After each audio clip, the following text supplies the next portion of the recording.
When Hubert told you in the locker room about the ACC Player of the Year, what was the first phone call you made? And I imagine it was to your parents. How did that conversation go?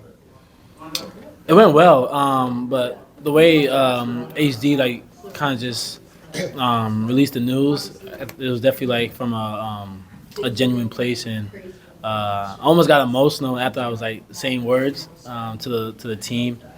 But yeah, the first phone call I made was to my parents, and it was great because we just discussed everything of how I started here and where I'm at now, and all the hard work I put in, and so just to kind of just be awarded and acknowledged for my years here, especially this year. I mean, it just felt great.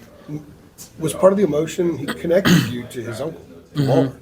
Not just to Davis, just the way he did it. Yeah, linked you directly with him. I mean, that was I think he did a terrific job of just kind of just setting it up a little bit, and I think I just got emotional just from just hearing my thoughts out loud, and I don't think I ever really think about what this means to me, but to the program. So just kind of hearing myself talk about it to the team, I think it just made me emotional, but also just super happy and just kind of give myself grace and for what I have been doing all year. What about your thoughts about having your jersey in the Raptors?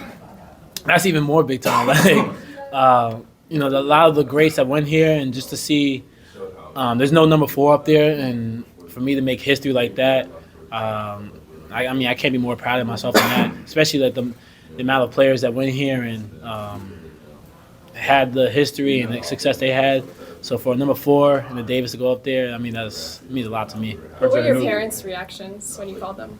No, they were happy. I mean, my dad he tries to play it cool, but he was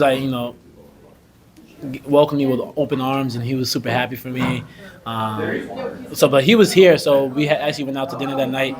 But I FaceTimed my mom, and my mom was just happy for me, and just because I envisioned this going to the year, and she was just talking about how proud I am of just doing the things that I said I was going to do. I wrote down my goals, I manifested it, and for me to go out there and just do what I did and complete one of my goals, I mean, she was just super proud of my efforts, but also told me there's still more left, still more room for improvement, and definitely got a lot of games to play. So, but she was just super proud of me. What else is on that list? What else is on that list? The goals? A lot more. I'll just give you one, just the one that's next is the ACC tournament, and then win that, and then I'll reveal the rest later. Or did you write this down in a journal or a erase board? Or I actually journal a lot. Just write down my thoughts just to see, just kind of just reveal my thoughts and kind of just write them down on a piece of paper. So I just get them out of my head sometimes, and I wrote down before the year even started. So during the summer, I would just write down what I want to accomplish this year, and whatnot. You envisioned this, but just seeing how the preseason awards rolled out, did that fuel you coming into this season? I mean, yeah, I definitely played a part into my feel and motivation this year. But it was definitely also an accomplishment a goal that I had set for myself even before the preseason awards had came out. So, but I mean, that definitely motivated me as well. Are your thoughts on Caleb winning the Pac-12 Player of the Year, and have you talked to him, and what were those conversations like? Yeah, I mean, I congratulated him, and he congratulated me. There's always love between me and him, and for both of us to win Conference Player of the Year, I mean, I think that's just all God work right there. Always been a fan of his game, and that's my brother. So for us just to go out the way we did and win both Conference Player of the Year, I mean, I think that just shows to our success as individuals, but also as brothers. Yeah, one of the possible projections is Carolina as the 1 in the West and Arizona as the 2 in the West. How would that be facing Caleb in the NCAA tournament? No, that'd be a crazy storyline. Just for that game, if it was possibly to happen, I think that would be probably one of the most watched games and a highly anticipated game. So, I mean, if it happens, it happens. But I think that would be a crazy storyline just to even think about and hear it out loud. How grateful are you as a group that Armando came back for a fifth? Really grateful. I mean, the way Armando has instilled his legacy here as a player, but just to have him as a teammate has meant the world for us. And he gets us going. He's, our anchor, the way he plays defense, the way he rebounds. I mean, he's the greatest rebounder in Carolina history. But also just all the things that he does for his team is special, and it means so much to me. Like couldn't even put into words. But just his presence is, from offensive end to defensive end, and just to have him as an extra leader was definitely needed for this team, and he's definitely has instilled his legacy here. How important is it for you guys to win this tournament? It didn't sound like Coach was putting a lot of emphasis on it, but Armando said it's something that you guys want to accomplish as a group as well. Yeah, I mean, this is definitely something that we want to accomplish as a group, and we want to win. So it's a championship, and we're playing for something. So just because we won the regular season doesn't mean the season's over for us. We still have more games to play, more championships to win. So it's a key emphasis for the team, and we're just going to go out and play our basketball. You've talked a little bit about your dad being a pretty high scorer back in the day. Yeah. You all playing a little bit when you were younger. How much is this award? How much is he a part of this award? I mean, he's a part of it a lot. I mean, the way he was always hard on me throughout my years, just like growing up, playing AAU in high school. So, but I mean, I appreciate him for doing that because it kind of just molded me into the player I am today. And I felt like if I could deal with his criticism, I feel like I deal with anyone's criticism. So, but I mean, it really just shaped me to the player I am, just to be aggressive at all times and never back down to anyone. And that's always the main mindset he always wanted to instill in me. And it's to always play each game like it's your last, and always have that dog mentality in you. So he's definitely helped me get to the position I am today. With him being hard on you, that was probably a point when he started making basketball more serious for you, I would imagine. Mm-hmm. How old were you at that time? And give us an example of him being hard on you when you were younger. I would say it really started when I was 8 and 9. That's when I was second grade. I was playing with Gauchos. You're still wearing goggles? Yeah, I was still wearing goggles. An example of him being hard on me, there's a lot. I remember. So he was playing the hoops in the sun, and I didn't play well at all. And he had cursed me out in the parking lot in front of everyone. I was pretty embarrassed that day. As part of this, it aimed to please him? I wouldn't say please him, but more so of just him pushing me into the potential, because I think at times he believes in me more than I believe in myself, and he just sees how great I can be. So he's just trying to push me beyond my potential and limits so I can be the best player that I can be. And it's more so of just him wanting to see his son shine. Now it's nothing about pleasing him. It's more about wanting the best for his son. I was talking to him the other day, and he was telling me about a time that you had sprained your ankle, I think, and the doctor had told you weren't going to play for can't remember how long. Yeah. You went in 2 weeks early, I want to say. He and you made that decision together. You talked to Tommy. He was like, no, the doctor said you couldn't play, but you guys decided to. Do you remember that? And then what kind of impact did that have on your mindset? Yeah, I think it just spoke about toughness. I mean, mental toughness. And just kind of playing through. I mean, obviously it could be something minor, but if you feel like you could play, go ahead and play. But I mean, it definitely just spoke on mental toughness and just having that mentality, just to be okay, I may be a little bit injured, but if I could play through it and have the ability just to go out there and give my effort, 100% effort, then I could be fine. And I think that really spoken to kind of just years throughout, where I may just have a little tweak or just get elbowed in the head like how Seth elbowed me this past year. Just get right back up and continue to keep fighting. So I mean, I think those little plays in my AAU days have played a big role in today's game. RJ, wanted to ask about Armando again. Obviously, he made the all-defensive team. You mentioned him being an anchor. How have you seen his defense, take a step up this season compared to other teams? No, he's been great all year, just defensively. I mean, just his way. I mean, we switch now, so there's been times when he's been put on two guards, and his ability just to guard smaller guards and be defensive impact has been huge. And his presence at the rim, blocking shots, forming his V in the ice and weak. So little things like that.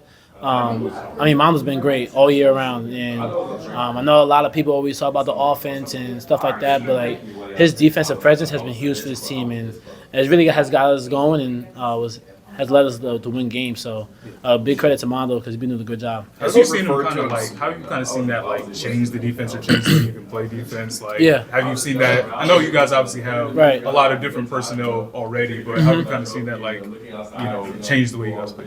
It builds trust on the defensive end. Like, if like Mondo goes ahead and block a shot, like someone's gonna be there to box out his man. So it's not really relying on like let me guard my man, more so just playing like a team defense. And I've seen that throughout the whole year. I mean, the way we progressed throughout just our defensive transitions and being in the gaps and just having that good help side defense has been great. So I mean the key thing for this team this year has been like trusting each other that your man, if you get blown by, your teammate's going to be there.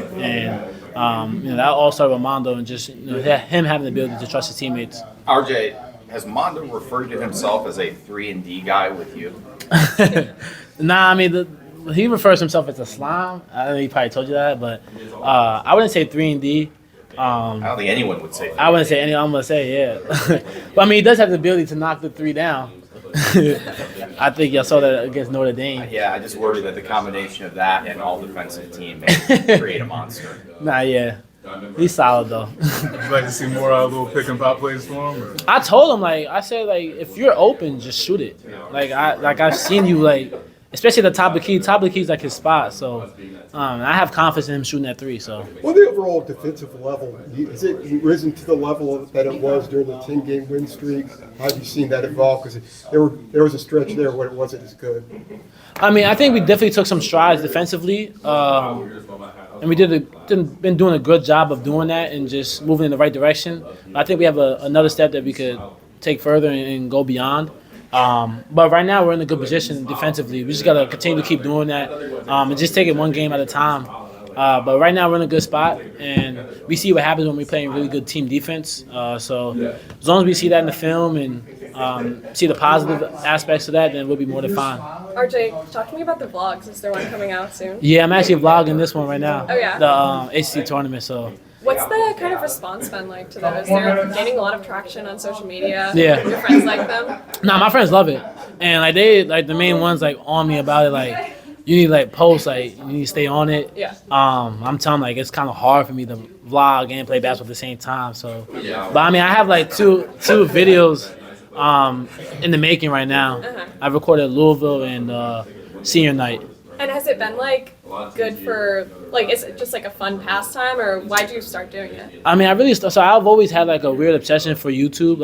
Even when I was a little kid, and I always watched day in the lives when I was in elementary school, just athletes, especially NBA players in high school. I mean, in college. So for me, I kind of just wanted to see how it felt for me, and I actually enjoy doing it. It's a little side hobby for me, and it's fun and I think the interaction of just because a lot of people just know me for being basketball and not just I'm a regular human being as well, and I'm a goofy kid, so just kind of show that little aspect and side of my life as well. So what's the in-game filming? vlogging? You gotta do in-game. Nah, I mean in game would probably just have to be one of my managers recording on the bench. I think you just. Are you talking about actual playing? GoPro arms. Wear a headband and have a camera. With your phone on it. I might try that. What's the filming process look like for you? I mean it's I'll sometimes I'll forget. I'll wake up in the morning and kind of forget my camera. I just walk out the house, but I try to get it when I wake up into just kind of record everything throughout the day, and then kind of just get all the footage and download to my computer, and then I just start editing them. You edit it? Yeah, well I have a friend that edits it for me. Okay. Yeah, so he just helps me out with that, and then we upload it. I look at the draft, see how I cut and paste anything I don't want, and then I upload it and see how you guys like it. Do teammates fight to be in it, or? No, the only person that does is Seth. Seth? Because Seth is always complaining about his screen time. Yeah, awesome. Mondo said that what happened after the first Duke win with the home loss at Tennessee was kind of a lesson for you guys. Have you talked about what happened after the first Duke game and how to make sure that doesn't happen again? For this year? Yeah. I mean, I think this group has a good head on their shoulders, and we know what to expect and the type of games that we're going to be in. So our main thing is just have that right mindset, just not take our foot off the gas, and to approach each game the same way. And it's all about our mentality, our preparation, and it's March now, so and we want to go out to the ACC tournament and win this whole thing. So we just got to have that right mindset and right preparation leading up to these games, because there's some good teams in this tourney. RJ, how did Cormac get on top of that bus? Did you see him do it? I honestly don't know how, but I think that's legendary right there. I think I saw there was like a hat. It might have been like the hats, yeah. I heard that the bus was gonna drive away and they didn't realize he was up there. You remember that? Now that's good. Yeah, I mean, just to see him on that bus though, I think that's like a legendary moment right there. I was hyped for him, especially because he had 30, and then for him to get on top of the bus with the trophy, and that's a lit. What was the bus ride back like? We were playing music on the way back, and then we took a group photo. I think you guys saw it already. It was just like great vibes, a lot of joy, and we just celebrated as a team. One more. RJ, we talked last week on Senior Night about how the emotions might hit you after the game. Did the emotions ever hit you? Yeah, they did. I sat as soon as I sat down in my locker, just kind of just replay like the whole game and just everything that was going on in that moment.